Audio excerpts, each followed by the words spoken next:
இப்போ த்ரிஷா அவர்கள் ஏர்போர்ட்ல போகும்போது செய்தியாளர்கள் கேட்குறாங்க, சார் மேம் எதுக்கு நீங்கள் 2 பேரும் ஒன்றா திருமணத்துக்கு வந்தீங்க, அவர் சர்ச்சையாக இருக்குது, அதை பற்றி உங்கள் கருத்து என்னன்னு கேட்கும்போது அவங்க எதை பற்றியுமே, அதாவது அதை பற்றி கன்சிடரே பண்ணாமல் அமைதியாக கடந்து போயிட்டாங்க. பத்திரிக்கையாளர் இல்லைன்னா த்ரிஷா கிடையாது. சுருக்கமாக சொல்லப்போனால் அவர்களை தான் நிறைய உயர்த்தி விட்டவர்கள். நிறைய படங்களுடைய யார் என்ன, பொன்னியின் செல்வன் குந்தைய கேரக்டர் என்ன மக்கள்கிட்ட போய் ரீச் பண்ணாங்க. ஒரு பக்கம் அது முன்னாடி ஆரம்ப காலகட்டத்தில் எஸ் இல்லை, இப்போ இந்த கேள்வி ஒன்று வருது இல்லையா, ஏர்போர்ட்டில் போனாங்க பதில் சொல்லுன்னு. அப்போ அன்னைக்கெல்லாம் கேட்கும்போது நீங்கள் பேசுனீங்க.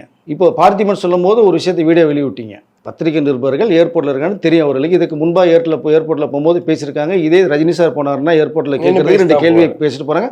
குஷ்பு அவர்கள் போன வந்ததுக்கு பேசிட்டு தான் போனாங்க. எல்லாருமே டைம் இருந்தால் 2 நிமிஷம் பேச போகிறீங்க, இல்லைன்னா 2 வார்த்தையில் பேசிட்டு போகிறீங்க. இதுவும் ஒரே வார்த்தை கேட்ட கேள்வி இது. இந்த திருமண இதுக்கு நீங்கள் போனீங்க, சர்ச்சைக்குள்ள வரைக்கும் என்ன பதில்னு கேட்குறாங்க. நோ கமெண்ட் சொல்லிட்டு போயிட்டே இருங்க.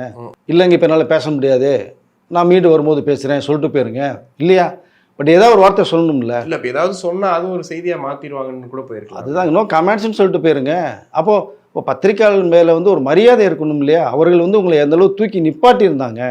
ஒரு விஷயத்தை நல்லதுன்னு சொல்லும் போது இப்படி நடந்திருக்கும் போது நீங்கள் கருத்துக்கள் சொல்லி தானே தீரணும். சொல்லாமல் நீங்கள் போகிறது அது எப்படி அதை அப்போ அதை நிஜம்ங்கிற மாதிரி நீங்கள் எடுத்துகிட்டு ட்ராவல் பண்ணிட்டு போகிறீங்களா, இல்லை சொல்ல விரும்பலையா, இல்லை சொல்ல விரும்பலைன்னு சொல்லிட்டு போகலாம். தவறு இல்லைங்க. நான் இப்போ சொல்ல விரும்பலைங்க, நேரம் வரும்போது சொல்கிறேன், அவ்வளோதான். இதுக்கு மேலே துரத்திட்டே போகிறாங்க கிடையாது. அங்கே வர்றீங்க, ஒரு கேள்வி கேட்கப்படுது. அங்கே 2 பேரும் ஒன்றா போனீங்க இல்லையா, ஒரே கலரில் பட்டு வேட்டி பட்டு சட்டை சேரில் நீங்கள் போனீங்க, அதை பார்த்தாங்க. அதுதான் விஜய் அவர்களுக்கு மிகப்பெரிய டிராபேக் அமைஞ்சது. ரசிகர்களே கொந்தளிச்சு போனாங்க. இன்னமும் ரசிகர்களுக்கு உடன்பாடு இல்லைங்க இந்த மேட்டரில். கண்டிப்பாக நிறைய பேர் விலையை வாங்க தலைவா சங்கீதா அவர்கிட்ட சேருங்க, குடும்பருங்க பார்க்குறோன்னு சொல்லிட்டு இருக்காங்க. இன்னமும் கொந்தளிச்சிட்டு இருக்காங்க. ஸோ நம்ம ஏற்கனவே ஒரு வீடியோ கூட சொல்லியிருக்கோம், நண்பர்கள் விஜய் கிட்ட பேசிட்டு இருக்காங்க, ஒரு முடிவு பண்ண போறாங்க. கண்டிப்பாக கிட்டத்தட்ட விஜய் ஒரு முடிவு எடுக்கிற சூழ்நிலைக்கு தள்ளப்பட்டிருக்காரு, எடுக்க போறார். இங்கே த்ரிஷா அவர்கள் கேட்ட கேள்விக்கு பதில் சொல்லியிருந்தா சிறப்பாக இருந்திருக்கணும்னு தான் நான் நினைக்கிறேன். சொல்லாமல் போனது அது தவறா நியாயமானு நம்ம பார்க்க முடியல.